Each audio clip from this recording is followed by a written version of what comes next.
Bonsoir à tous et bienvenue à ce nouveau numéro de Controverse. L'Algérie sera-t-elle touchée par ce qu'on appelle les printemps arabes? Plus de 2 ans après les changements qu'ont connus la Tunisie, l'Égypte ou encore la Libye, certains experts et spécialistes évoquent le tour de l'Algérie. Nous en parlerons ce soir avec nos invités sur le plateau de Controverse. Avec nous ce soir, le journaliste belge Michel Collomb.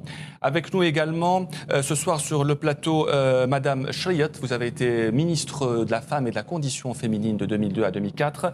Abdelkrim Rzali, ancien directeur de la rédaction de la Tribune, et le politologue et économiste Abdelhak Mekki. Michel Collomb, vous êtes en Algérie depuis le 9 novembre dernier. Vous avez donné 3 conférences. La première, c'était au Salon du Livre d'Alger. C'était une table ronde avec Régis Debray, Slimane Zeguidour ou encore Jean Bricmont. La deuxième, à la librairie Oméga de l'hôtel El Horaci, dans laquelle le public avait choisi les thèmes abordés. Et la troisième, hier, au siège du journal Alger Républicain. On va regarder ce reportage de Saoussen Sebienne qui assistait à l'une de vos conférences. Les États-Unis, avec une stratégie qui était très consciente et machiavélique, sont devenus la grande superpuissance. Michel Collomb est connu pour son franc-parler. Si certains mettent de côté l'histoire ou les enjeux stratégiques dans les conflits en cours, le journaliste belge n'en fait pas partie. Lors de sa première visite en Algérie, il résume le décor en quelques phrases et pas question d'y aller de main morte. L'OTAN, en fait, se prépare à devenir le gendarme du monde et à intervenir selon 3 axes. Et l'un de ces axes, c'était l'intervention dans le Caucase, justement pour emmerder la Russie. La deuxième axe, c'était, il y avait une flèche qui pointait sur l'Algérie et sur le Moyen-Orient en direction Libye. Et le troisième, c'était le tiers-monde en général, dans l'idée de garder le contrôle sur l'Afrique et sur l'ensemble des pays du Sud. Michel Collomb a voyagé à travers le monde, écrit bien des ouvrages, réalisé plusieurs documentaires. Lors de son intervention, il s'est adressé aux Algériens pour répondre à leurs questions et les inciter à la réflexion. C'est la guerre d'une minorité contre tous. C'est ainsi que Michel Collomb qualifie les récentes guerres. Une minorité qui se maintient au pouvoir par la force, la violence, mais aussi par le mensonge ou la tromperie de l'opinion publique. Ces analyses font des émules sur les réseaux sociaux, mais plus encore, auprès de toute génération. Ils sont venus des 4 coins d'Algérie pour le rencontrer. Du plus jeune au plus politisé, ils sont dans l'ensemble tous d'accord avec ses propos. Ce qui m'intéresse chez lui, c'est que c'est un des rares Européens, je crois qu'il y en a de plus en plus d'ailleurs, qui nous regarde. C'est comme s'il lance un appel au secours. Ça va à l'encontre de tout ce que disent les Bernard-Henri Lévy, de Philcancotte, qui eux ont accès tous les jours, qui ont des tribunes à la radio, à la télévision. Et lui, on a rarement, heureusement qu'il y a Internet, voilà. Quand on voit aujourd'hui qu'on est dominé par des médias mensonges de partout, qu'il est une des voix, une des autres voix. Il nous donne le bon cheminement vers la conscience. L'argument occidental selon lequel la guerre permettrait d'instaurer la démocratie s'effrite non seulement pour Michel Collomb, mais aussi pour son public. Le journaliste belge a animé 3 conférences d'envergure dans lesquelles il a une nouvelle fois mis à nu les véritables intentions des pays de l'OTAN. Comme on vient de le voir, donc des idées assez appréciées de Michel Collomb ici en Algérie. Nous allons en débattre ce soir dans Controverse. Michel Collomb, vous avez développé ce qu'on appelle aujourd'hui le média mensonge. Vous faites partie de ceux qui ont développé ce concept. Est-ce que vous pensez que ce concept du média mensonge est encore en vigueur aujourd'hui? De plus en plus. Écoutez, c'est pas moi vraiment qui l'ai inventé. Oui, en vous fait, avez participé à la Chomsky conception. et Herman, dans les années 80, ont analysé le système des médias en disant que dans les démocraties, c'était plus efficace que les dictatures et que ça ne servait pas à ce que les citoyens soient informés, mais à ce qu'ils approuvent les politiques de leur gouvernement et derrière les gouvernements de leurs entreprises. Et je crois qu'on le voit, à chaque guerre, on ment à l'opinion publique. Chaque guerre est préparée par une grande mise en scène. Après coup, on nous dit « Ah oui, c'était pas vrai, il est trop tard, la guerre a eu Pour vous, lieu. » Michel Collomb, aucune guerre n'est justifiée puisqu'on ment au peuple Une guerre de résistance contre une occupation, oui, mais une guerre d'invasion, que ce soit en Irak, en Yougoslavie, en Afghanistan, en Libye, en Syrie, au Mali, et toute une série de guerres non déclarées, comme le Congo, ce sont des guerres économiques, c'est des guerres pour le fric, donc c'est des guerres d'une minorité, en effet. Mais les gens qui développent le concept du média mensonge, on les accuse toujours d'être complotistes. Oui. Michel Collomb, vous avez subi évidemment cette critique. Comment vous réagissez à cette critique récurrente? Écoutez, complotiste, c'est l'argument de ceux qui n'ont pas d'argument quand on amène des faits et qui ne savent pas quoi répondre. Moi, je mets au défi tous ceux qui me traitent de complotiste de venir ici et de me montrer en quoi ce que je raconte ne correspond pas aux faits. On vous a même traité d'être le roi des complotistes belges. Vous savez à qui je fais allusion, bien sûr. Écoutez, les gens qui lancent ça, il faut regarder ce qu'il y a derrière, les intérêts qu'il y a derrière. Aucune info n'est innocente. Et la meilleure façon d'en avoir le cœur net, c'est, moi, ça ne me dérange pas qu'on critique, mais qu'on vienne débattre, qu'on vienne dire, voilà, c'est un complotiste parce que ceci et ceci n'est pas juste. Mais les gens qui nous disent que les États-Unis disent tout ce qu'ils font, qui sont honnêtes, qui vous disent la vérité sur leur guerre, qui ne cachent rien, ça, c'est peut-être des complotistes. Bouthayna Chriet, on accuse toujours les gens qui veulent dire la vérité ou qui veulent révéler des vérités qui dérangent d'être complotistes. Qu'en pensez-vous? Oui, enfin, c'est dans l'histoire humaine.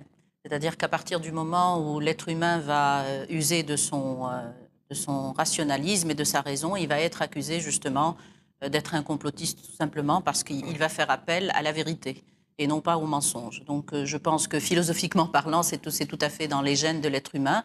Mais alors si on parle d'un système politique et d'un système économique international, cela devient encore plus complexe et beaucoup plus dangereux. Michel Collomb parle de médias mensonges. Est-ce que vous pensez qu'il y a des médias aussi complices de ce mensonge aujourd'hui pour déclencher des guerres? Oui, tout à fait. Non, ça, je crois qu'il faut comprendre une chose, c'est qu'il faut revenir un petit peu à l'histoire du capitalisme international et à une théorie qui c'est la photocapitalisme, Bouthayna Chriet? Oui, si, je suis aussi une autre complotiste, donc oui, c'est la photocapitalisme, mais tout simplement parce qu'il est très bien organisé, parce qu'il répond un petit peu, si vous voulez, à la nature humaine, qui est basée sur si vous voulez, le mensonge, de façon générale. Et il répond également à ce système international qui s'est très, très, très bien organisé autour de, si vous voulez, de différents intérêts. Bon, je ne vous apprends rien, mais ce qu'il faut faire pour nous qui sommes du Sud, c'est d'essayer de comprendre cette histoire, d'essayer de la comprendre selon certaines vérités qui ont été dites par certains théoriciens, mais qu'on a enterrées vivants, c'est-à-dire la théorie de la dépendance, par exemple, c'est-à-dire que, bon, si le capitalisme international a réussi, c'est bien parce qu'il y a eu exploitation d'autres régions du monde. Abdelhak Maki? Écoutez, la question du média mensonge, je veux dire juste sans enlever un iota à l'action de M. Michel Collomb, elle s'est révélée au lendemain de la première guerre du Golfe. Et j'ai eu l'occasion et l'honneur à l'époque de participer à tout un groupe à Genève d'ailleurs, qui a organisé tout de suite après un forum ou une sorte de conférence qui s'appelle Média Nord-Sud, qui existe toujours d'ailleurs. Et c'est la première fois et c'est là où peut-être il y aurait quelques divergences avec M. Michel Collomb, c'est qu'en fait, on s'est aperçu à ce moment-là que toute la presse mondiale a été bernée par les forces du mal, appelons-les comme ça, puisqu'on a utilisé ce vocable éthique, et que moi, j'ai vu des journalistes de la CNN presque au bord de la crise à ce moment-là, puisque je pense, vous y étiez, je ne sais pas, mais c'était un moment extraordinaire de vérité. C'est-à-dire qu'on s'est aperçu que toute l'approche sur la guerre du Golfe, on a utilisé la presse, on l'a manipulée de façon à lui cacher toute la vérité, alors qu'on sait que la plupart des journalistes qui étaient en Irak, c'était de très grands reporters à qui on ne pouvait pas faire passer la pilule facilement. Mais est-ce qu'il fallait ou non libérer le Koweït, Abdelhak Maki? Oui, écoutez, il y a eu une erreur d'appréciation de la part d'un dirigeant arabe qui était en même temps un dictateur. Saddam Hussein, qui était en même temps un dictateur et qu'on ne doit pas oublier qu'il a été l'auteur de Halabja, d'un crime grave sur le plan humanitaire sur lequel il pouvait être jugé pour crime contre l'humanité et génocide. La question, c'est que la guerre on y a prêté le flanc. Et je sais que, bon, j'étais un acteur parallèle au niveau... Enfin, acteur, non, mais un témoin parallèle par le biais de M. Ben Bella à l'époque, Allah yarhamou. Et donc, je sais que même des dirigeants comme M. Ben Bella, en quelque sorte, ont été trompés par la grande assurance de M. Saddam Hussein. Donc, sur le mouvement de l'arabie. C'est-à-dire que le mensonge n'est pas simplement d'un côté, il est aussi de l'autre. Et c'est un mensonge particulier en plus. Ça, c'est sur le plan des médias. La deuxième chose, sur le plan des relations internationales, évidemment, ce n'est pas moi qui le dis, Claude Switz a démontré ça. La guerre fait partie des relations internationales. Est-ce que vous êtes d'accord avec ça, Michel Collomb? Non. J'ai deux remarques sur les médias et sur Saddam Hussein. Sur les médias, quand je parle de médias mensonges, je parle d'un système des médias et je ne dis pas que tous les journalistes sont pourris. Et je pense qu'on ne peut pas dire la presse a été bernée. Parce que sur les événements dont vous parlez, que ce soit l'Irak, que ce soit le faux charnier Timisoara, il y avait dès le premier jour des gens, et je n'étais pas le seul, qui ont dit c'est un mensonge. Donc on n'a pas été berné. Il y a des gens qui voulaient bien être bernés, qui ont marché, qui ont dit après que par patriotisme, ils soutenaient des mensonges. Il y a des gens qui effectivement ont été bernés, mais en faisant un peu attention, ils auraient pu l'éviter. Et puis il y a des gens courageux comme journalistes qu'on a complètement censurés. Donc je crois que l'analyse, elle doit être plus fine pour ne pas justement tomber dans cette idée de complot. Et sur l'idée de Saddam Hussein et du Koweït, il faut quand même rectifier. C'était pas un ange, nous sommes bien d'accord. Premièrement, à l'Abcha, vous savez qu'il y a des rapports de l'armée des États-Unis qui disent que c'est pas lui ou que c'est un accident. Il y a plusieurs versions. Personnellement, je ne sais pas. Et donc, je trouve imprudent de dire c'est lui, c'est un crime contre l'humanité. Je pense. Ensuite, il est, à mon avis, tombé dans un piège parce que vous savez bien que les États-Unis l'ont poussé dans la guerre contre l'Iran dans l'idée d'affaiblir les deux. Et le fameux Kissinger, prix Nobel de la paix, a dit que cette guerre dure le plus longtemps possible et qu'il en meurt le plus possible des deux côtés. Donc c'était dans un piège. Le véritable crime de Saddam Hussein n'est pas ce que vous avez dit. Envahir le Koweït, excusez-moi, mais le Koweït avait toujours été la 19e province de l'Irak. Vous justifiez séparée par les... le Koweït, Non, c'est une bêtise qu'il a faite. Mais ne venez pas... Oui, c'est une bêtise. Oui. Il est tombé dans un piège. Mais le Koweït était une province de l'Irak séparée par les colonialistes britanniques. Ça, vous le savez.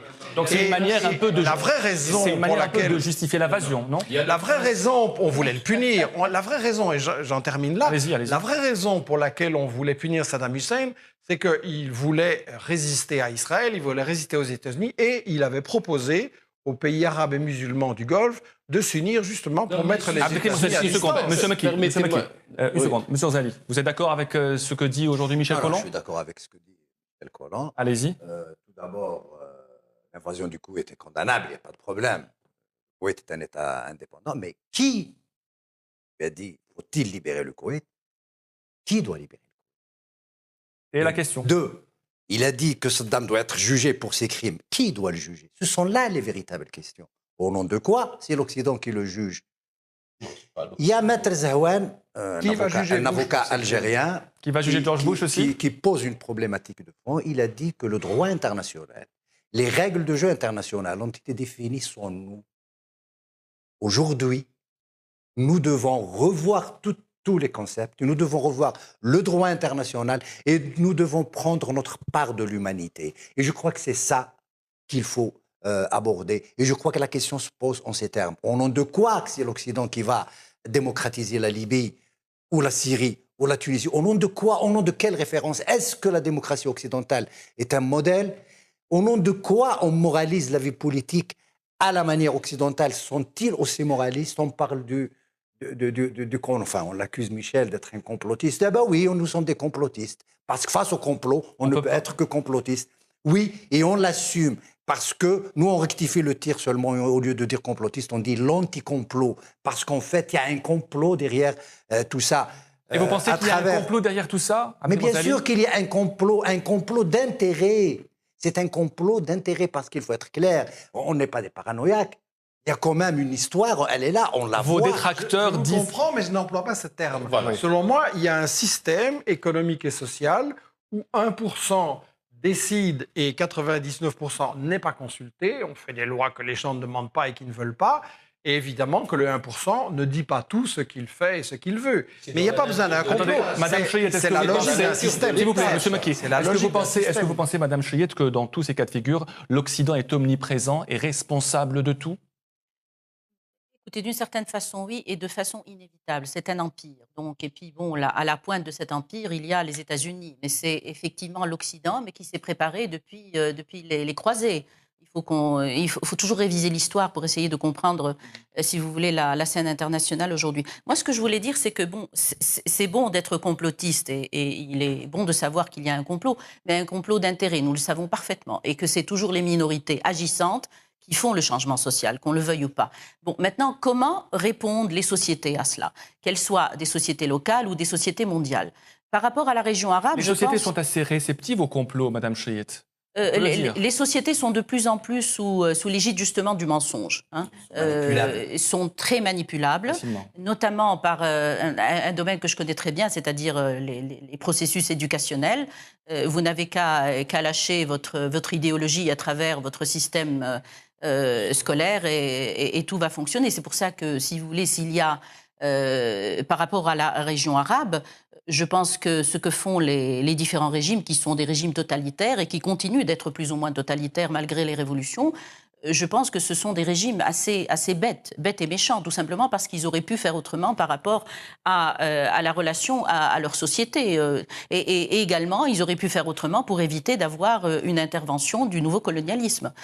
Quand je dis qu'ils auraient pu, c'est parce que lorsque nous révisons l'histoire de ces pays, nous nous rendons compte que lorsque les peuples du Sud, et notamment de la région arabe, ont commencé à rejeter le colonialisme, ça s'est fait à des niveaux divers. Ça s'est fait au niveau d'une certaine élite qui a repris un petit peu, qui a voulu reprendre un petit peu l'histoire de la région et s'en revendiquer. Et de façon générale, les peuples ont suivi. Ce qui n'a pas suivi par la suite, ce sont les nouvelles élites post-coloniales. Et c'est ça qui est vraiment dommage, parce que lorsque vous révisez l'histoire des peuples de la région arabe et de la façon dont ils ont répondu au colonialisme, ce sont des peuples qui ont réussi à rejeter le colonialisme, aussi bien sur le plan du discours politique que par la suite dans un cas extrême qui est celui de l'Algérie par la guerre de libération. Donc c'est ça qu'il faut se poser comme question fondamentale, c'est comment peut-on s'organiser pour rejeter justement le complot et non pas uniquement se reposer sur des petites élites complotistes qui ne seront pas écoutées, qui ne seront pas entendues. Parfait, Boutaina Cheyet. Parlons à présent de la Syrie, puisque... allez-y, Abdelhamaki, vous voulez répondre à Michel Collomb. Michel Collomb et à M. Zali, allez-y. La première des choses, c'est que, en fait, puisque j'ai parlé de Média Nord-Sud 1, de Forum 1, la première des choses, c'est que tous les, permettez-moi l'expression, qu'on appelle les pontes du journalisme mondial étaient présents. Et tout le monde avait reconnu qu'il y avait eu manipulation et que, bon, il y a peut-être quelques-uns qui ne croyaient pas parce qu'ils avaient des positions... Ils ont recommencé à chaque guerre. Excusez-moi. Ça reprend chaque fois. Excusez-moi. Laissez-moi finir et puis on pourra débattre de tout à ce moment-là. La deuxième chose... c'est que, en fait, c'est la première fois dans l'histoire où la presse s'était rendue compte qu'il y avait cette possibilité de manipulation.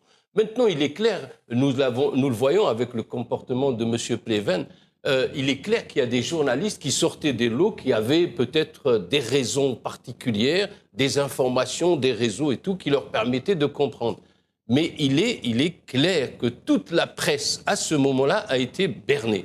La deuxième chose, je parle en tant que système, pas simplement en tant que journaliste. La deuxième chose, Sir Jalil dit que, en fait, le droit international a été fait sans les coloniser. Oui, c'est vrai, puisque le droit international est fondé à partir du 19e siècle réellement, ou du moins, allons-y jusqu'à Grotius. Mais il y a des points importants sur le plan du droit. Et je défie M. Jalil de me montrer, à l'exception de la Jordanie, quel est le pays arabe qui a signé le statut de Rome qui institue la CPI? Aucun. Pourquoi? Parce qu'en fait, c'est une machine qui se retourne contre eux. Et c'est là le problème de M. Saddam Hussein, comme celui de notre régime ou d'autres. Michel Collomb, vous n'êtes pas d'accord. Excusez-moi, je finis. Je Ils ne veulent pas que leur... Les États-Unis aussi refusent la CPI. Je finis. Non, mais c'est des arguments faibles, à mon avis. C'est-à-dire que si je veux voir... Les États-Unis n'ont pas signé Kyoto. Est-ce que moi... en tant qu'Algérien, je dois accepter que le monde soit donné à ce réchauffement climatique ainsi. Non, la question, c'est la pression internationale. Je sais que nous existons dans l'ordre international que parce que nous pouvons faire une pression en nombre contre les États-Unis ou contre la France ou autre. Et nous l'avons vu dans les années 70 quand on parlait de la terreur du tiers-monde. C'est-à-dire qu'aucune résolution n'était possible à adopter à ce moment-là. C'est là le problème. On a deux divergences sur la justice et sur les médias bernés. Je ne suis pas d'accord avec ce que vous dites. Sur la justice, c'est normal que vous ne soyez pas d'accord. S'il y avait une justice internationale... Ça va contre votre logique, c'est normal. Laissez-moi, allez-y. S'il y avait une justice internationale, étant donné que Noam Chomsky a lui-même déclaré que depuis 1940-1945, chaque président des États-Unis est coupable de crimes de guerre et devrait aller en justice internationale, il devrait être jugé. La justice internationale est actuellement seulement la justice des puissants qui juge des présidents criminels ou même pas criminels, mais simplement résistants comme Gbagbo en Côte d'Ivoire. Pour vous, Laurent Gbagbo est les États-Unis. Pour vous, Laurent Gbagbo est un résistant, Michel Collomb ? Mais c'est trop. Je ne vais pas lancer une discussion comme ça tout de suite. C'est très simple. Le dossier n'est pas. Laissez-moi terminer. Le dossier n'est pas sérieux. Et les États-Unis, pourquoi refusent-ils que leurs généraux et leurs soldats coupables de crimes de guerre soient jugés comme tout le monde ? Pourquoi ce privilège impérial ? 2, vous m'avez dit que les médias ont été bernés dans la guerre du Golfe. Pas d'accord. Si vraiment ils avaient été bernés, pourquoi est-ce qu'ils ont systématiquement censuré des gens comme moi qui ont expliqué en long et en large qu'il y avait moyen de ne pas être bernés, et pourquoi surtout ils ont recommencé les mêmes choses dans la guerre contre la Yougoslavie, dans la guerre contre la Libye, dans la guerre contre la Syrie. Et je vais vous dire très simplement. Israël, laissez-moi. Israël, ne m'interrompez pas, s'il vous plaît, je vous ai laissé. Israël, il est interdit dans les médias européens de dire qu'Israël a fait la Nakba, qu'il a chassé les Palestiniens, que c'est un État colonial, que c'est un État qui devrait être jugé pour crimes de guerre et qu'on devrait rétablir les droits des Palestiniens. C'est interdit de dire ça. Et quand vous regardez pourquoi, regardez en France qui contrôle la presse. Vous avez M. Lagardère, le plus grand magnat de la presse française, grand ami d'Israël, qui travaille avec eux sur des drones. Vous avez M. Bouygues à TF1, qui construit le tram de Jérusalem. Et vous avez M. Dassault, Le Figaro, qui, lui, a fourni les avions qui ont permis à Israël de gagner la guerre en 67 et de tripler son territoire. Et je termine. Laissez les gens écouter ce que j'ai à dire. C'est un peu rare que je puisse le dire, donc ne m'interrompez pas, s'il vous plaît. Juste une phrase. Ici, vous pouvez le dire. Voilà. Ici, on a des choses à dire, en fait. Mais je vous laisserai les dire, mais ne m'interrompez pas, s'il vous plaît. Allez-y. On ne peut pas, dans les médias d'Europe et des États-Unis, dire la vérité sur Israël, à savoir que c'est un État colonial qui pratique le nettoyage ethnique, parce qu'Israël est le flic des États-Unis et de l'Europe pour garder le Moyen-Orient et le pétrole. Et tous les médias dont vous dites qu'ils sont bernés, pourquoi est-ce qu'ils refusent que je puisse, ou moi d'autres, dire des choses comme ça ? On dit berné pendant la guerre brièvement. Berné pendant la guerre. Oui, mais c'est des récidivistes. Vous savez, vous avez une technique, c'est que vous avez glissé sur Israël. On parlait de la question, moi j'essaie de cerner la question du mensonge, c'est-à-dire de la conscience. Prenez n'importe quelle guerre et dites-moi qu'ils ont été honnêtes. Montrez-moi. N'importe quelle guerre. Je ne dis pas honnête, je ne dis pas ils ont été honnêtes. Je dis en fait, la presse a été bernée pendant la guerre du Golfe et il y a eu une prise de conscience à ce moment-là de beaucoup de journalistes et que là, à ce moment-là, il y a eu un peu de méfiance. Maintenant, ce que vous faites des raccourcis. Est-ce qu'ils ont fait mieux dans les guerres suivantes ? Laissez M. Mekki poursuivre. Allez-y, M. Mekki, très souvent. Et le raccourci, c'est qu'en fait, vous ne tenez pas compte que le monde a changé entre 1990 et les années 2000, c'est-à-dire qu'on est rentré vraiment dans la politique internationale fondée sur les droits humains au point... Excusez-moi. Au point... Monsieur Mekki, brièvement. 2 secondes. Brièvement. Au point où vous avez... la table. Les droits humains avec l'Arabie Saoudite, le Qatar, la Turquie... Allez-y, monsieur Mekki. Il y a eu une évolution et que les journalistes sont tombés, c'est vrai, dans cette logique des droits humains. Dire en Bosnie, on va défendre les droits humains. Mais ceci étant, pardonnez-moi, laissez-moi exprimer mon idée. Brièvement, allez-y. Mais ceci étant, la politique internationale, on ne peut pas dire qu'il faut qu'on y soit pour que ça existe. La politique internationale, eh ben, il faut la prendre telle qu'elle est. La guerre fait partie... La guerre... Non, c'est pas le fait accompli. La guerre, nous pouvons faire la guerre à nos voisins. La guerre fait partie de la logique de l'État, c'est pas moi qui le dis, et qu'elle n'a pas que... la logique de l'État et de la puissance. Messieurs, s'il vous plaît. Et de la puissance. Mais elle n'a pas... On va parler de la Syrie à présent. Elle a aussi des objectifs d'équilibre. Monsieur Mekki, monsieur Zali, brièvement. Vous voulez répondre à monsieur Mekki, allez-y. Non, mais c'est pas sérieux, c'est-à-dire que... Si, c'est sérieux. Non, il y a des faiseurs d'histoire qui décident que le monde est ainsi.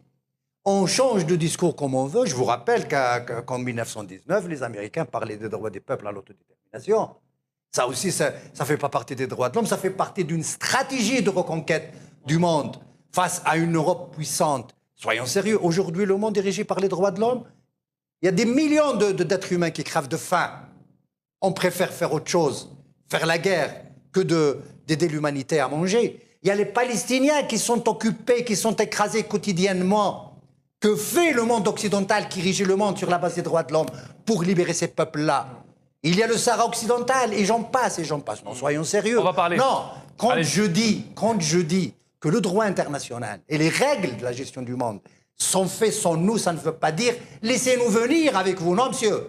Il s'agit de résister. C'est ça la question fondamentale que je voulais poser à Michel Collomb. Que faut-il faire après ce constat de désastre? C'est ça la question fondamentale. Et moi, je suis pour qu'on change les règles du jeu, mais sur la base d'un rapport de force qui doit changer. La question... Mais bien sûr... Monsieur Mekki, s'il vous plaît. Oui. Et le rapport de force est en train de changer. Vous n'allez pas nous donner... On assiste au déclin de l'Occident. Ça, c'est une réalité. On va rester... Non. Possible. Ça veut dire qu'on va accepter ce monde-là. C'est ça le fait accompli. Oui, mais vous on va pas vous mettre d'accord ce soir. Monsieur Mekki, s'il vous plaît. Monsieur Mekki, on va parler à présent de la Syrie parce que c'est un sujet très important actuellement, la situation en Syrie. Lors de la deuxième partie, Bouthelin Chriet, on va parler de l'Algérie. On parle d'une nouvelle cible du printemps arabe. C'est une de vos idées. Alors, on va parler maintenant du dossier syrien qui est très important. Le pays est confronté à une guerre totale depuis presque 3 ans. Vos détracteurs, Michel Collomb, ils sont nombreux.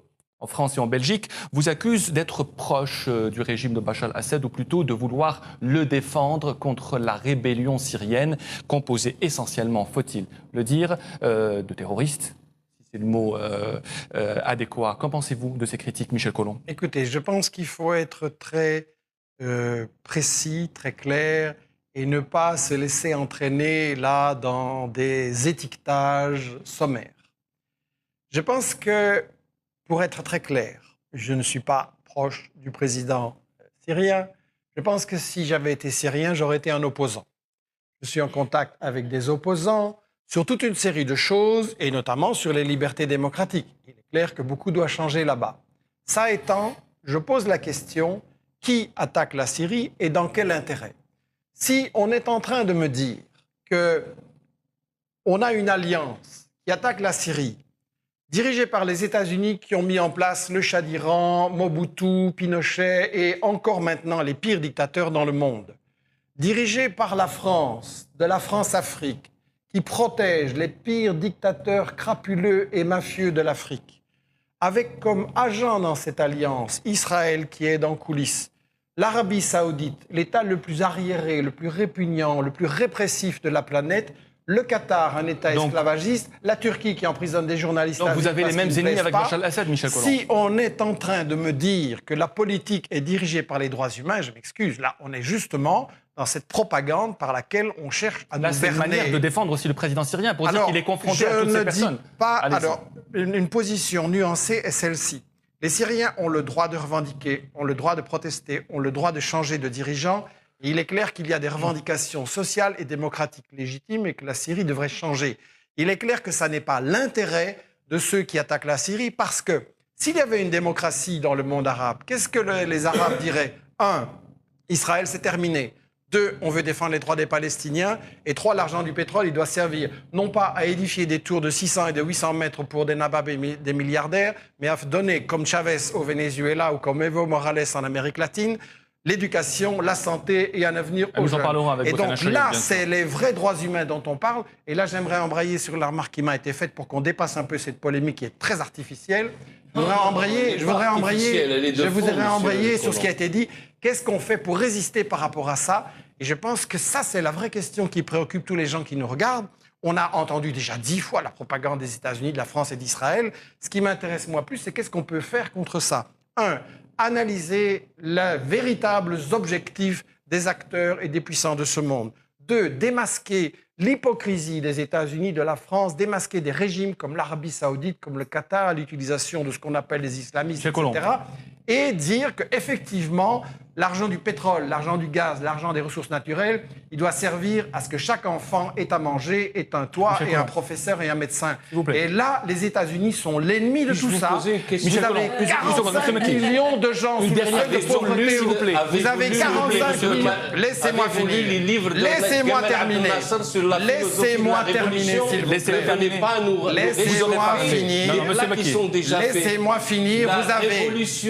Je vais le dire. La révolution de... Je vais le dire.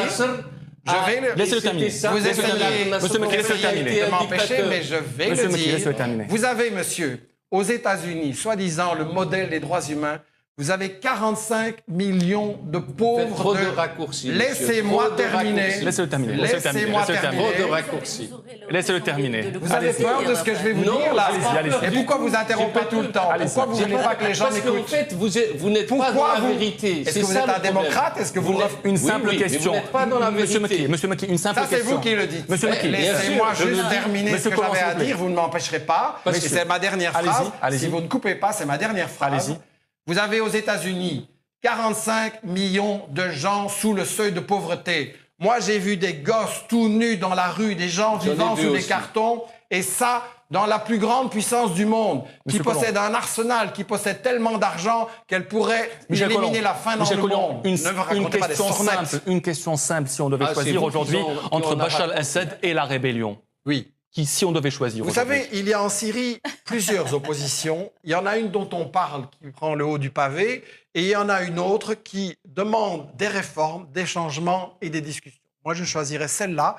Je pense qu'avec tous les malheurs qu'ils ont eus, il est temps que les Syriens se parlent sans aucune condition, cherchent les meilleures conditions pour des réformes et des élections. Boussana Chérif, c'est la question syrienne aujourd'hui qui retient l'attention depuis presque 3 ans, oui. un pays déchiré et une opposition, il faut le dire, composée de beaucoup de membres assez contestables. Qu'en pensez-vous? D'aventuriers, ce qui est tout à fait normal parce que vu la façon dont les choses se sont développées en Syrie, c'est d'une part, on revient au complot, et le complot est très organisé. Le complot s'appelle think tanks aux États-Unis. C'est les boîtes à pensée.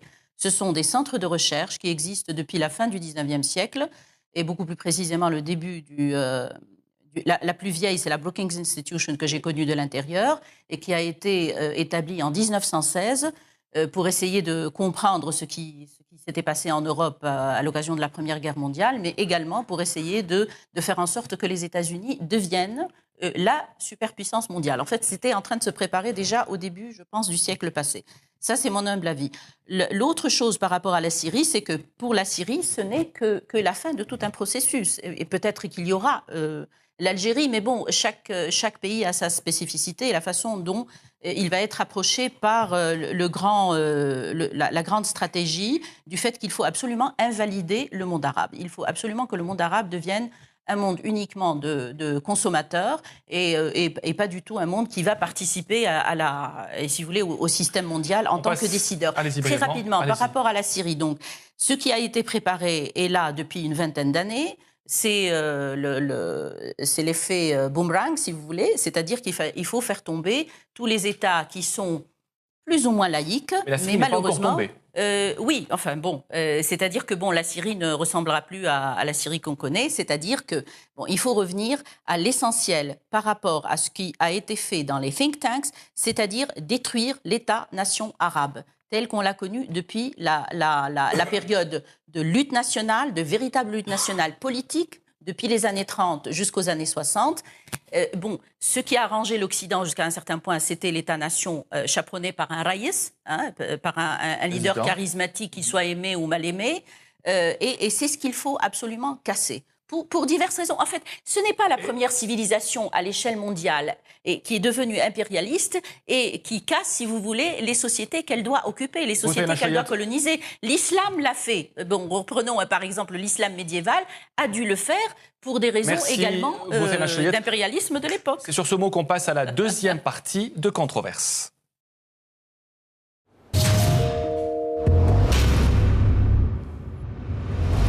Passons à présent à l'Algérie. Vous avez déclaré, Michel Collomb, lors de vos conférences ici en Algérie, même avant, que notre pays était la future cible si elle ne se pliait pas devant les multinationales. Juste avant de nous éclairer sur cette thèse, avec nos invités bien évidemment, on va regarder votre intervention et les réactions des Algériens. L'année prochaine, après la Syrie, ce pourrait être l'Iran, le Venezuela ou l'Algérie, dans la ligne de mire des grandes puissances. Il y a quelques semaines, sur le plateau de Ce soir ou jamais, une phrase avait retenu notre attention. L'année prochaine, vous risquez peut-être de m'inviter sur l'Iran ou sur l'Algérie ou sur le Venezuela ou le Congo ou l'Érythrée ou le Zimbabwe. Et ça va être chaque fois la même comédie, chaque fois avec les mêmes arguments. Il n'y a pas de guerre vraiment humanitaire. Il y a toujours des intérêts pour le fric, il y a toujours des intérêts pour les matières premières. L'Algérie est un pays qui a une longue histoire de résistance au colonialisme. Et pourtant, certains signes forcent la conviction de Michel Collomb. Pour lui, celui qui contrôle le pétrole peut ainsi contrôler le monde. Pour avoir une idée précise de qui est dans le collimateur, il faut voir quels sont les pays africains qui n'ont pas accepté de collaborer avec l'OTAN, qui n'ont pas accepté de se mettre à genoux devant la nouvelle force militaire Africom que les États-Unis ont installé pour contrôler le continent africain. Donc quand vous regardez ça, quand vous regardez ce qui est arrivé à la Libye qui remplissait ces critères, l'Algérie et la Syrie sont les cibles suivantes. Chaque pays a un passif, ses propres spécificités historiques. Beaucoup peuvent penser que l'Algérie pourrait être épargnée, mais la vigilance devrait tout de même rester de mise.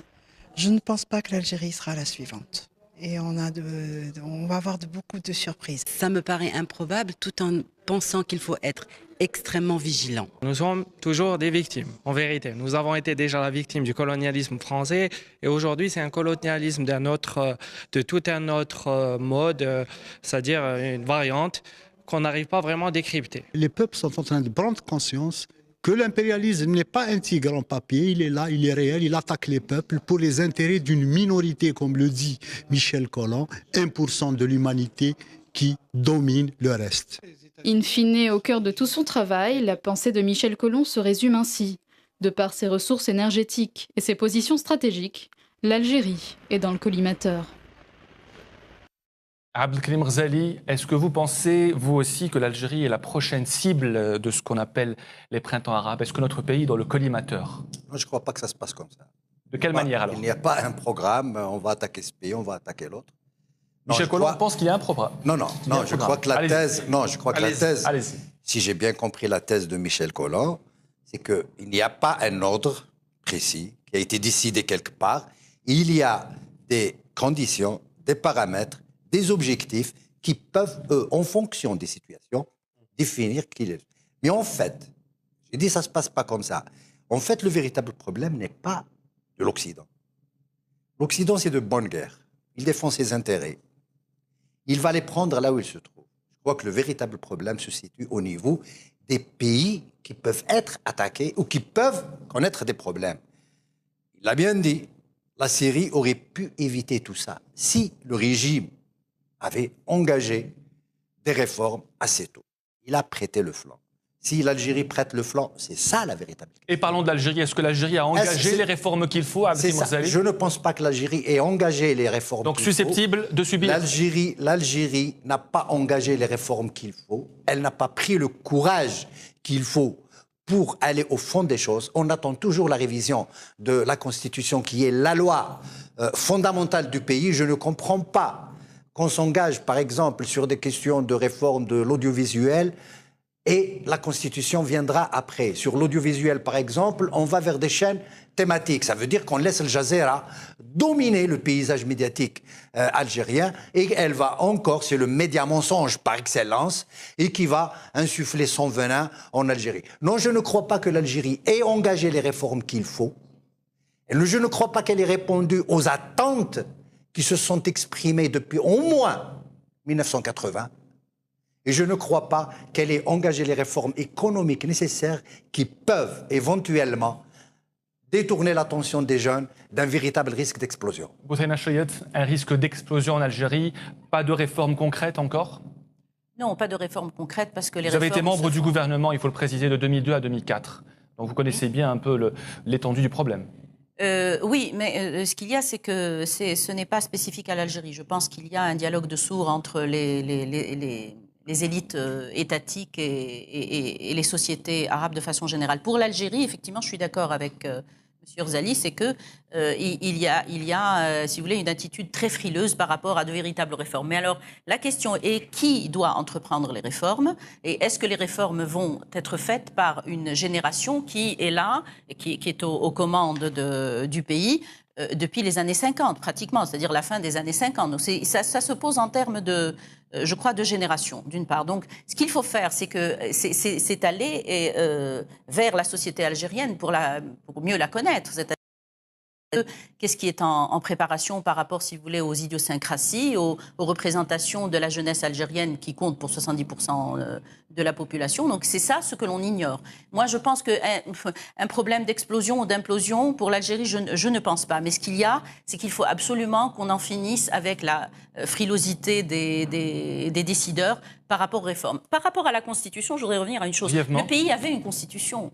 Et elle a été révisée. Il y a une constitution, il n'y a pas lieu de faire plus. C'est-à-dire que il faut revenir à la constitution qui était très très claire en matière des trois pouvoirs et de la façon de les organiser, de la façon d'organiser la citoyenneté dans le pays. Et celle qui limite les mandats aussi, Bouzaïna Chayet. Tout à fait, mais tout à fait. Pour vous, c'est un pas en arrière, celui d'avoir supprimé la limitation de mandat présidentiel? C'est-à-dire c'est la façon dont ça a été fait. Est-ce qu'il y a eu référendum pour que le peuple décide que, en Grande-Bretagne, il n'y a pas de limite de mandat. C'est la plus vieille démocratie du monde, entre parenthèses. Il n'y a pas de limite de mandat, mais cela dépend comment ça a été décidé. Pour revenir au cas algérien, Michel Collomb, quels sont les paramètres et les indices qui vous laissent dire que l'Algérie serait la prochaine cible du printemps arabe? Je suis d'accord avec l'interprétation nuancée qui vient d'être donnée de mes propos. Je rappelle qu'à la télévision, j'ai dit au présentateur, vous risquez de m'inviter sur l'Algérie, l'Iran, le Venezuela. J'ai donné une liste de pays, un risque. Ça n'est donc pas un pronostic. Personne ne peut faire de pronostic sur qui sera attaqué et quand. Ça dépend de beaucoup de choses, y compris du rapport de force. Mais vous avez bien dit que l'Algérie pourrait... Oui, elle est dans les cibles possibles. Je crois que ça, c'est clair. Mais la question intéressante est effectivement, qu'est-ce qu'on fait du côté de ceux qui pourraient être les cibles pour se mettre en état de résister et d'empêcher qu'on ne veut pas arriver. Et là, je pense, très brièvement, que quand on regarde les pays qui ont subi de telles agressions, et je pense au Venezuela, de Chavez, 2 coups d'État, des menaces d'invasion, toute une déstabilisation de la CIA, comment il a résisté? Par 2 aspects. Un, développer la justice sociale, c'est-à-dire on récupère l'argent du pétrole qui était volé par les multinationales, pas $1 de contribution à l'État payé en 18 ans de richesse pétrolière, on le récupère et avec ça, on fait du social et les gens vivent beaucoup mieux. Deuxièmement, beaucoup plus de démocratie, pas seulement voter une fois de temps en temps, mais la démocratie participative, des conseils à la base, la conscientisation des gens pour qu'ils discutent de tous les problèmes, qu'ils soient au courant, etc. Et donc, avec ces mesures-là, je pense qu'un État est plus fort pour résister. Et si on pense que pour éviter une guerre, il faut faire des concessions et offrir aux États-Unis ou aux Français ceci ou cela, c'est exactement la mauvaise voie. C'est ce que Kadhafi a fait en 2005, c'est ce que Bachar al-Assad a fait aussi dans la même période en faisant des concessions à la Banque mondiale, au FMI, etc. et au néolibéralisme occidental. Il a affaibli son soutien populaire et ils se sont mis en position plus difficile. Donc je pense qu'il faut de la justice. Apparemment, vous êtes d'accord cette fois-ci? Non, pas du tout. Toujours pas. Non, pas du tout. Alors, je vais vous dire pourquoi. Je vais vous dire pourquoi. Il y a 2 raisons. Permettez-moi juste de rappeler 2 choses. Tout à l'heure, je disais à M. Michel Collomb qu'il n'avait pas lu le livre de Gamal Abdel Nasser, La philosophie de la révolution, dans lequel il parlait comment on peut réinstaurer le mouvement nationalitaire arabe, justement l'utilisation du pétrole, etc. Et puisque c'est pour ça que je parle de raccourcis dans l'histoire, parce que M. Michel Collomb fait des raccourcis. En fait, il oublie que l'Occident, nous le connaissons très bien, l'Occident et sa puissance. Quand il y a eu les indépendances, l'Occident a essayé d'éliminer tout le mouvement démocratique du tiers-monde, c'est-à-dire en commençant par Patrice Lumumba, Modibo Keïta, Kwame Nkrumah, le fameux Kwame Nkrumah, l'auteur de l'impérialisme, dernier stade du capitalisme, qui décriait déjà le néocolonialisme et ses effets. Bembella et tout le mouvement dit nationalitaire avec tous les combats qu'on a menés contre Gamal Abdel Nasser. Non, j'ai dit mouvement démocratique, monsieur. J'utilise un concept. C'est quoi le mouvement démocratique de Bembella? J'utilise un concept qui était à l'époque qui désignait les mouvements qui étaient de gauche. Le tiers-monde, oui, voilà, pas le mouvement les mouvements de démocratique. gauche du tiers-monde. En fait, il a essayé de laminer tous ceux qui revendiquaient le nationalitarisme comme système politique et économique. Et que, évidemment, le jeu qu'il avait fait, c'est de contrebalancer ça par les régimes conservateurs. Mais ce qui me gêne profondément dans l'explication qui est donnée, ou ceux qui sont d'accord sur cette explication du complot, c'est qu'en fait, elle ne tient aucun compte des réalités nationales. Qu'est-ce qui s'est passé dans le printemps arabe? Pour revenir à l'Algérie, qu'est-ce qui s'est passé au printemps arabe? En fait, les pays qui sont soumis à ce mouvement ou à cette turbulence des revendications... C'est pas de la météo. De la revendication, quand je dis turbulence, Mao Tse-tung l'a utilisé, monsieur Abin, il faut connaître aussi des principes politiques qui existent dans la théorie. Mao Tse-tung a utilisé ça pour parler des turbulences. Le mot turbulence. Voilà. Alors, la question, elle est fondamentale.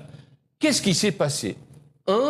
Tous les pays qui ont subi le printemps arabe, et je finirai par l'Algérie. Surtout, M. Maki, comment éviter cela? Attendez, on ne peut pas éviter. Pourquoi? Parce qu'en fait, la mondialisation a demandé à tous ces pays qui sont aujourd'hui, qui n'étaient pas structurellement préparés, elle leur a demandé une grande difficulté pour eux, elle leur a créé une grande difficulté, c'est de faire un effort insurmontable sur le plan structurel pour se mettre au diapason de la mondialisation. Monsieur Maki, est-ce que vous pensez que l'Algérie aujourd'hui peut éviter d'être sujette au printemps arabe? Est-ce qu'il y a des réformes encore à mener? On ne peut pas être Madame Soleil en politique. Mais vous avez parlé de turbulence. Non, je parle de turbulence. Oui, je parle de turbulence. Et quand je dis de turbulence, ça veut dire que les situations intrinsèques des pays ont été la première explosion et qu'il ne faut pas enlever cette possibilité aux peuples qui se sont soulevés en disant qu'il y a du complot partout.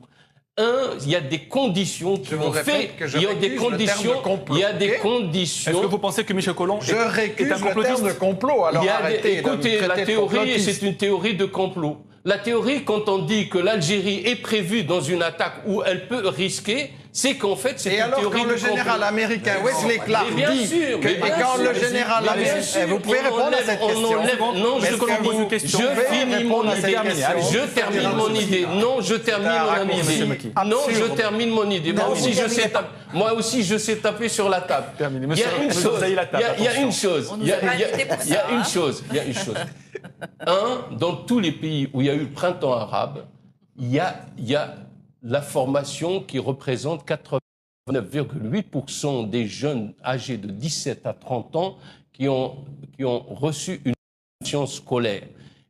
Et ça, c'est une idée importante. Ça veut dire, et je fais référence à ce que disait Martin Lipsey, le fameux sociopolitologue américain. Il disait, la démocratie soutient le développement, mais le développement suscite la démocratie.